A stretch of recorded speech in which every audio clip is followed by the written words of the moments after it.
All right, we are back again.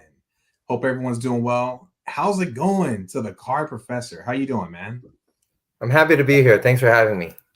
Awesome. It's been a while. I know we've been talking about getting together again, but we're finally here. So just want to say hi to everybody in the chat. Um, so we'll go ahead and get started. I know we have a couple different things we want to talk about. We want to talk a little bit about some NBA recap. I think your favorite team might have won the championship. So you might be, I don't know. We'll talk about that, and then we're going to talk a little bit about some NBA and NFL off-season strategies. But also, I just want to throw a little disclaimer out there. Hey, this is all just us sharing our opinions, but definitely want to recommend that if you guys are going to buy certain cards, definitely do your own research. That whole thing. So let's go ahead and jump into it. What did you think about the NBA Finals? Let's get your feedback here. I'm a Warriors fan, Wow. Okay. and why are you wowing me? I'm happy with the outcome, but Yeah. I was kind of um, like I had the Warriors making it to the conference finals at the beginning of the season. I had them. I was like, okay, it's conference finals or bust. That's what I had them, and as long as the core's there, then it's all good. So the core's there. Good veteran leadership, good bench depth, including veteran bench leadership. Right. Um, so those are kind of like the hidden parts of a championship team that people don't talk about often. Mm. And I mean, I didn't make the parade, but I watch every single game. Like my baby, he doesn't get screen time unless it's the Warriors game. So so I'm very Nice. happy with the outcome. Awesome. That's cool, man. Yeah, and I'm also glad that the Celtics didn't get another championship to bypass the Lakers. But it was good, man. I mean, okay, so I know the Warriors won, but what do you think about Boston? How do you think they're gonna still be doing well next season? What do you think about their team and just like how far they got? Yeah, I think they did exceed expectations, but part of it was um, luck. I mean, there's always luck involved when it comes to injuries. Like Chris Middleton was injured during that series that they Right. played the Bucks. Tyler Hero was injured during the series that they played Miami, and but still played very well. I'm still convinced that Tatum is a very nice guy. Hmm. Um, And what I mean nice guy is like he doesn't have the killer instinct, or I haven't yet to see that. So I remember saying that back during the bubble year. Hmm. So, he's a really, really nice guy. And there, it's not a mamba. It's not a black mamba. It's more like a baby non-venomous king snake. Nice. Okay. So the future is bright, and a um they're gonna need someone with the killer instinct if they want to win some rings. Right. Yeah, no, I agree with that. I think also, like you said, I think injuries definitely played a key role as well, which that's just part of the game. It's a long season, and you just never know what teams are going to be fully healthy, down the stretch. So that's a good point. Even the Warriors, I know they had some injuries. Like I think Steph was injured at part of the playoffs, right? Yeah, Or was it first right series. before? Okay, first series. And then even Gary Payton, the second. Is that what they call him? He got. I think he had like GP2. GP2. Yeah, he had like an elbow injury, but he came back, so that was cool. Um, but yeah, man, it was a good series. It is kind of weird to know that already we're done with the NBA though, and but I know we're also no NFL right now, but we're gearing up. Um, so how about we transition into talking a little bit about some NBA strategies maybe we can pick some players and talk about maybe their strengths, weaknesses, and maybe if they're a good person to maybe buy or not. So let me go ahead and share my screen. Give me a second.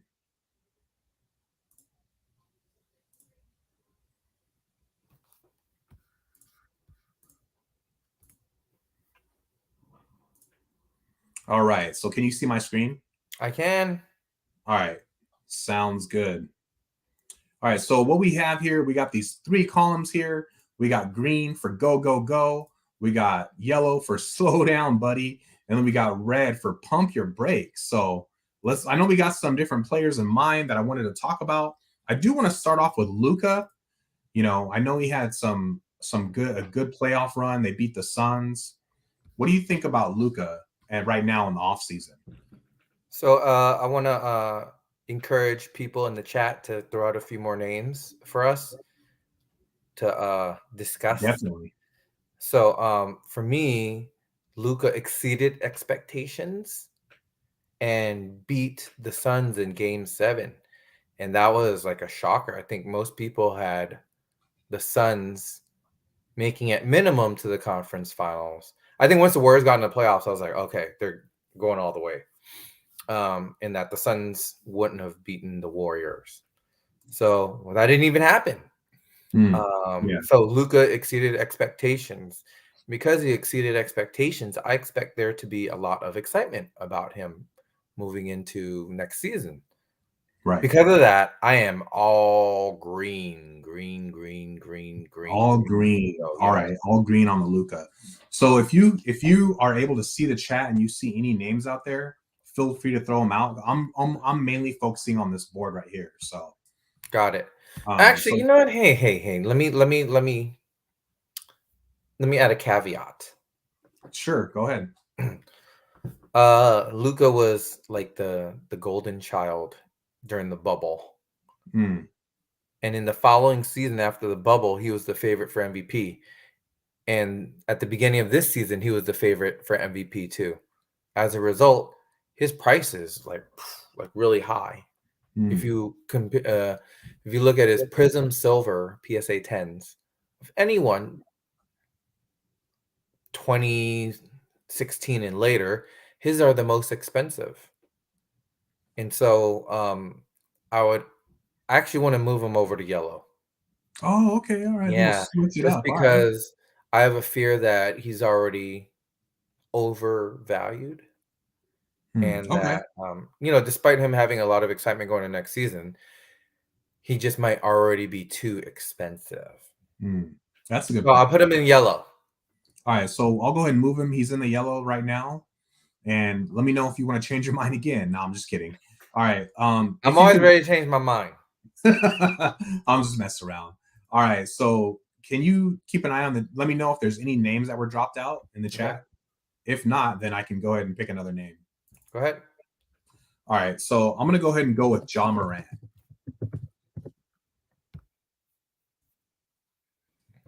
All right. Ja Morant was having an MVP type season. Then he gets injured, right? And then his team starts tearing it up without him. So I want to shout out Lamine James, who's like, hey, I swear the Grizzlies might be better without Ja Morant. So he was actually Ja Morant was most improved player. Yeah, I remember that. Most improved player. But I was just like, man, how can you get much better? I guess you got that much better, right? That, and then they made the number 2 seed. Yeah. And then his team plays really well without him. So Ja Morant is a highlight reel every game. And his team plays really, really, really well without him. So the future is very, very bright, very, very exciting. And he's eligible for a rookie extension to get a nice payday over this offseason. So I'm all green on Ja Morant. All green. Okay, so all right, I appreciate that. I appreciate your feedback. But let me just throw something in there as well, just to kind of add to the conversation. I mean, I definitely agree. He's a great player, very exciting, crazy dunks, right? He dunks on people, and people are like, all super pumped up, and they want to definitely get cards with those dunks on them, right? But what about this idea of like just his long-term career? Because what I've heard of different people say, like, oh, he reminds me of another Derrick Rose, or you know these springy guards that can get injured. Do you think any of that, there's any truth to any of that, or what do you think? I think there's a lot of truth to that. And I Mm, think the way that he gets to the bucket, and he falls down a lot, uh, very dangerous. So, I mean, if he can consistently play 70 games or more every season, then that bodes well for him. But I use the key word there, if. right, So anytime there's an if, that's very tricky and scary to play that game. right. So, I mean, Curry, he gets knocked to the ground all the time. And just quick side note, when he led the league in scoring, he actually didn't have that many free throws, Mm, free throw attempts compared to other people who've led the league in scoring. But anyways, he'll get knocked down or he'll fall down on these layups and gets back up and just keeps on going. So if John Morant doesn't get injured from falling, all these things, then he should be fine. So uh, your warning is very real, and I'm all in on John Morant because I expect him to have a lot of excitement. all right, all right, sounds good. All right, sounds good. All right, so let's go ahead and move on to another player. I'm gonna throw out a name. um Now this guy, I think he had a lot of hype in the bubble. Tyler Hero. um he's great shooter. I think he had a lot of hype. He didn't necessarily live up to the hype, but what do you think? What do you think about his name as far as like buying for him and in the offseason? So Tyler is six man. He is a six man, and um, I think Pat Riley was quoted as saying he could be a starter if he like can be a starter, something along the lines of like he's got to earn it. And Got it. I don't know what the subtext there is. I don't know, if you read between the lines, does that mean that he's not good enough yet, or he's not trying hard enough yet, or I don't know what that is. Yeah, Um, but even if you're off the bench, if you're playing 35 minutes a game, then that doesn't really matter. You could still like tear it up. yeah, that's true. The biggest uh the biggest qualm I have with him is that as long as Jimmy Butler's there, Tyler Hero could never be the main guy.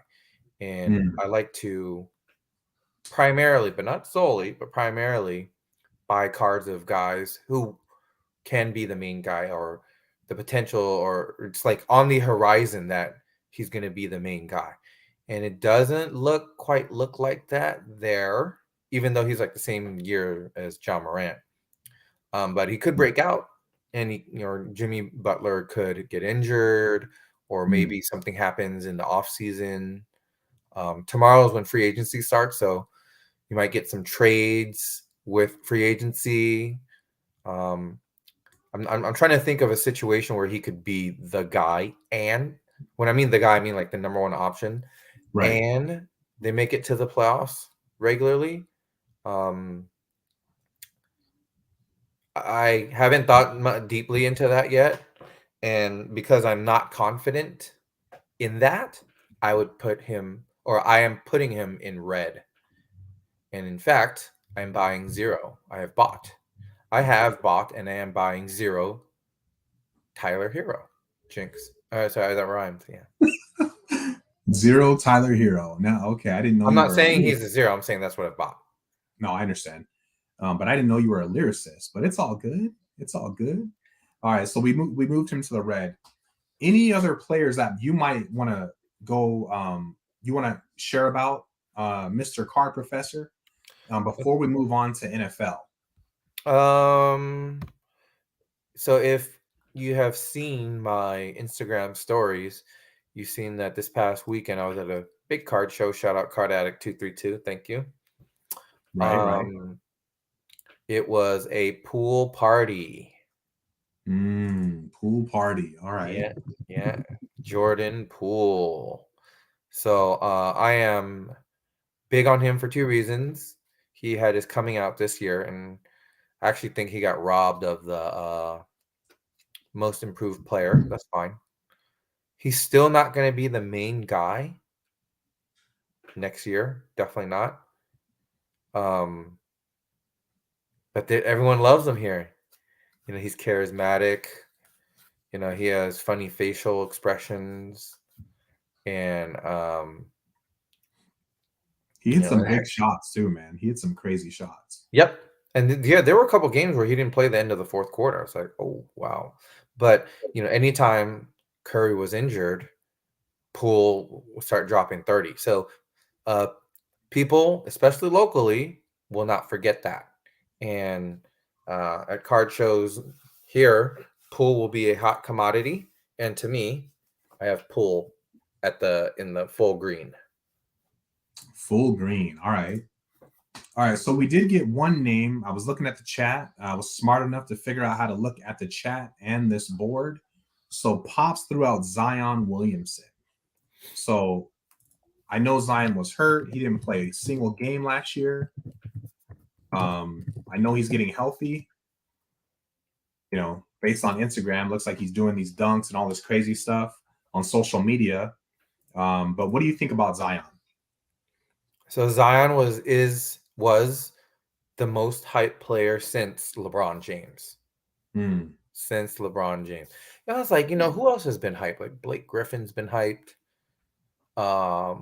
Andrew Wiggins was hyped. Yeah, and like Zion Williamson, and it's like the consensus number one overall pick. Teams are gonna tank so that they can get this guy. You know what I mean?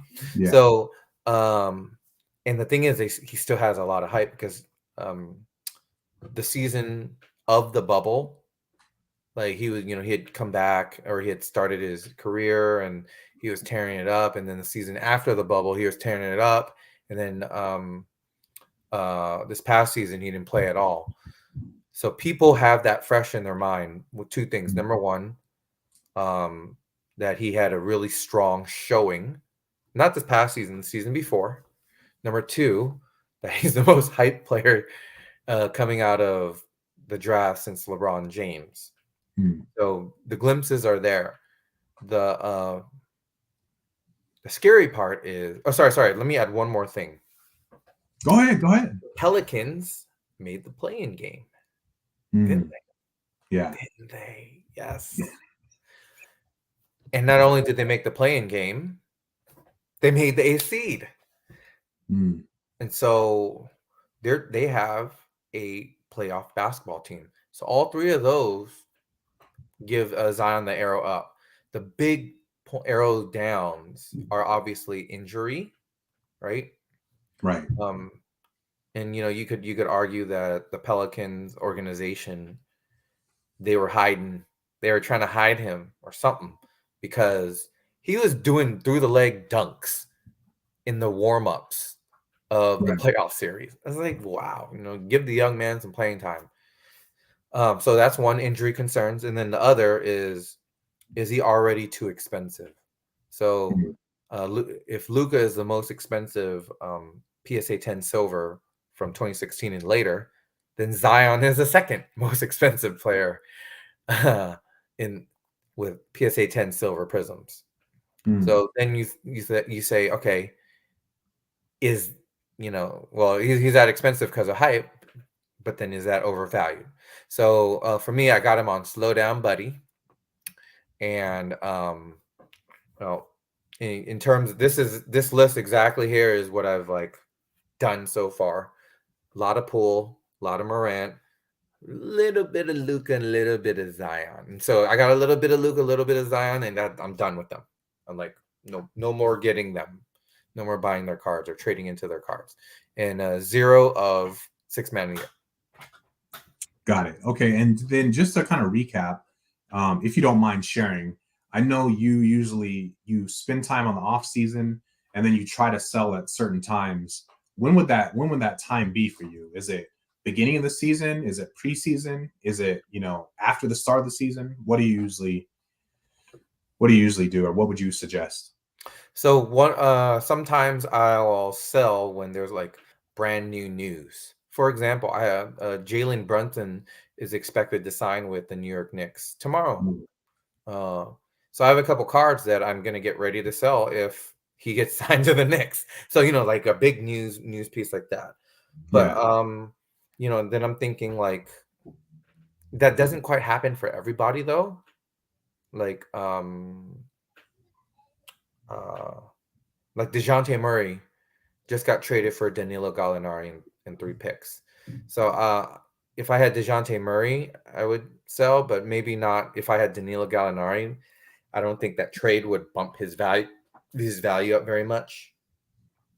You see what I mean? So that's yeah, number one, is like, big piece of news that brings a lot of excitement. And then any other time when there's excitement, and when there's excitement, there's demand. So when there's demand, then I will sell them or trade them. And so usually that happens in the weeks leading into the season, and also at the very beginning of the season. got it. All right, sounds good. All right, so I think at this point, um, we can go ahead and wrap up the NBA off-season strategy. This is the first time we ever did this with the chart and the columns and everything. So let's go ahead and move on to NFL. I know that NFL is going to be starting. That's the next major sport. So let me go ahead and clear this board. Clear it. Get rid of this. How do I? Okay, delete. Hold on. Let me make some more of these. Control D. Yeah. Oh, whoa. Yeah. That's good enough. Yeah, That's that's good good enough. enough. Did it zoom out? Let me see. Yeah. So you can zoom back in. Yeah, here we go. All right, let's delete these. All right, now let me relabel this here because we're talking about the football, the foosball. American football, to be clear. Exactly, American football. So let's make this bold. Let's make this a little bit bigger. There we go. All right, who should we start with? I know there's a couple big guys. What do you think? What do you suggest? I mean, yeah, I'll just tell you who's been really hot at the card shows. And I watch a lot of other content creators on YouTube, and they say the same thing. So you can put them all in one sticky. Herbert, Allen, Burrow. Allen with an E. Oh, my bad. That's good. Is it like that? There you go. So they're all green. Everybody wants them. All green, huh? Bless you now. All right, so we're gonna go all green. We got them all in the green. And would you say that there's more hype with these guys versus NBA players? I mean, it's just a question I thought of, but what do you think? Um,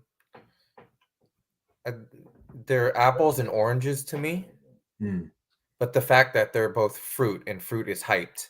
So Okay. apples are hyped, oranges are hyped. So they're at the top of the hype list, that's for sure. All right, so we got them in the green. Here, let me add one more thing. So at the show this past weekend, Oh, go for it. I know people are getting ready to go to the National Sports Card Convention. Yeah. And I know that I'm not going to be able to make it. So there's one more sizable show in July, and I can only make one of those days. It's a 2-day show, and I can make only one of those days. So I know that people are going to want to bring Herbert, Allen, and Burrow with them to the National in Atlantic City. So I brought out my Herbert, Allen, and Burrow to the show this past weekend because I knew people would want them. And so this is when I'm selling or trading out, is when there's demand for it, and the demand's there right now. So that's what I wanted to say with that. Got it. All right. So what about other players?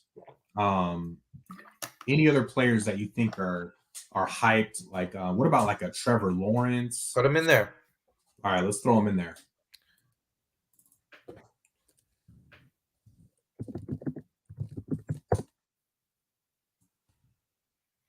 Okay, so Trevor Lawrence, he had a lot of hype last offseason. Number 1 overall pick. Clemson, never lost a game in his life. Yeah, funny, all QBs. Hey, Pops, put in a non-QB in there. Trevor Lawrence, so he was hyped. So he still is hyped because they have a new head coach who is quarterback friendly. And I would say after those 3 names, he is next on the list. There's like a second tier, and he is at the top of the second tier of most requested players. So I had actually got into a little bit of Trevor Lawrence. Yeah. But it's like his Prism just released, his Optic isn't out yet, his Select isn't out yet. As a result, I didn't buy much of him. So I prefer to buy PSA 10 or PSA 9 of some main sets, more popular sets, and they weren't out yet. As a result, I had him in yellow. So you had him in yellow. Yeah, people just want the PSA 10. They just want the dime. They want it gem mint condition. I'm like, all right, if you want it, then I want to get that. And because he doesn't have much, I didn't have it out, or I didn't chase him too much. I got a little bit of him. Got it. All right, so we did get another name in the chat. We got Mac Jones, so we're gonna throw him in there. No K in the Mac. All right, so we got Mac Jones. Mac Jones in his rookie year made the playoffs. Yes. Now he didn't light the league on fire like Justin Herbert did. But people are saying, oh, it's because Bill Belichick. It's a system that makes Mac Jones good, so on and so forth. He's a game manager.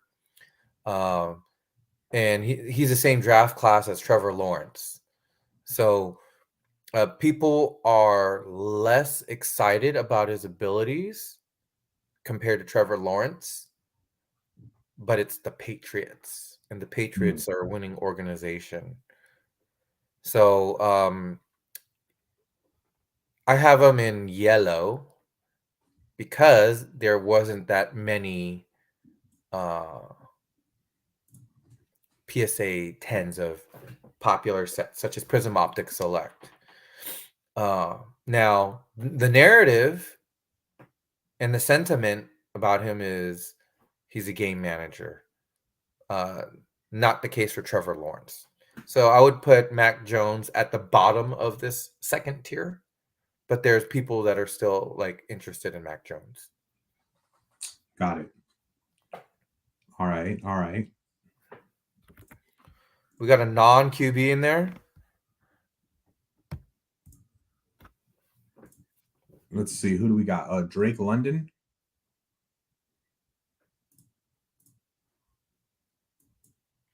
Who do you play for? Because I don't know. I don't know. Is he a rookie? Help us out. Help us out, Pops. Maybe he's in the draft. Maybe he was drafted. Let's look it up. Drake London, football wide receiver. And where did he get drafted to? The Atlanta Falcons in the 2022 draft. Okay. So he was drafted. So he was just drafted to the Atlanta Falcons. All right. So when it comes, let's put him in there. Yeah. Jersey. So there are no cards of Drake London out right now, and they're not going to be out until 2023. And so because of that, I got him in red for those very reasons. Generally speaking, if you're not a top QB, I got to stay away from the top QBs. I guess there's one wide receiver that I would invest or buy cards of, and it would be Jamar Chase. But it would be with the very strong caveat of Jamar Chase of the Bengals, caveat of, He's not the lead singer. This QB, that's the lead singer. So I just try to stay away from non-QBs unless it's for PC. Got it. So if we had Jamar Chase on here, I would put him in the yellow. But All right. every other wide receiver, I would put in the red. So let's add Jamar Chase in there. One extra R. Oh, I knew you were gonna get me on that. All right. So where should we put him? I can't remember what you said. But he'd be my only wide receiver that's in yellow. Every other wide receiver I wouldn't buy. I would have in my red. But even then, I didn't buy any Jamar Chase. Got it. All right. Sounds good. So let's see in the chat if there's anything else that we missed. DJ Bite Size in the house. Hey, what's up? Thanks for joining us. All right. Let's see.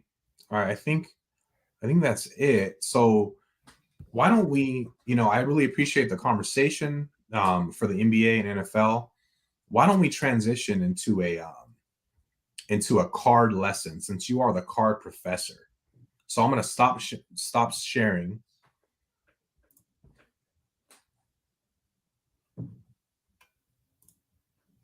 Oh, do I go? Yeah. Are you ready? Yeah. You ready for a card lesson? You got to drop some knowledge, man. Help us out here. All right. So it is an important lesson about buying on eBay. So I bought a card on eBay, and I remember specifically it was Aaron Jones autograph 2017 Select. And it was a BGS 9.5. It was from Probstein 123, and it only had one picture. I was like, okay, cool. I get it. It comes in, and there's a grade on the back. What? The grade on the back is the auto grade of a 9. Like, oh, this wasn't in the picture. Right. Or, I'll be honest with you, I didn't look at the description. So, but was that like a secondary lesson or? Yeah. So Probstein often has pictures of both sides. Okay. And so, I guess that should have been that should have told me something. You only got a picture of one side. So the big lesson here is make sure, lesson part 1 is there are autograph grades. And BGS, 100% of BGS cards with autos are graded. Sometimes they're on the front, sometimes they're on the back. So that's lesson number 1. Lesson number 2, you can ask for more pictures. And you should ask for more pictures when on eBay. I think now I'm more versed in being able to look at a card's autograph. Be like, oh, okay, that's an auto of 10. Or that auto is going to get a 9. So I guess this makes lesson number 3. A clean auto will get you an autograph grade of a 10. So the card itself gets a grade, and then the autograph gets a grade. Right. And anything that's off, whether it's like a smudge or the line isn't fully thick or it goes off, like, there's like for the sticker autos, it's like this. And then if the auto kind of goes off, and then that gets a 9. Right. So I'll repeat the 3 lessons here that are related to that. Lesson number 1, autographs can get graded. Lesson number 2, lesson number 1 is autographs can get graded. That's 1B is all of BGS graded slabs that have autos will also have a grade of an autograph. PSA, it's optional. Lesson number 2, if there's only one picture of the front, you should always ask for a second, or you don't have to. You can ask for a second picture. Like, I got a picture of the back. And then lesson number 3, I bet you can find YouTube videos on people who explain how to grade an auto or how can you spot a 10 auto, because that 9 auto dinged my value, and some people were like, "Oh yeah, I can't collect 9 autos at all." I was like, "All right, fine." Right. But what about you? Do you care if it's a 9 auto? For like PC, no, but for flipping, yeah, because that's what people want. People want the 10 autos. Got it. All right. That makes sense. Yeah, there's a lot of little mini lessons in there. So I appreciate you sharing that with us. I think at this point, I wanna kind of keep it light, keep it simple. And I just want to say again, I appreciate you joining us. And I know this was last minute, so really, really appreciate you taking the time. And I just want to say to everyone in the chat, just appreciate everyone's feedback and comments. And just stay tuned for more content. Me and Pops are planning a trip. We're going to be going to Burbank, so look for a new video out soon. So thanks again, man. You have a good one. Thank you. All right, take care. All right. And see See ya. ya Down. out.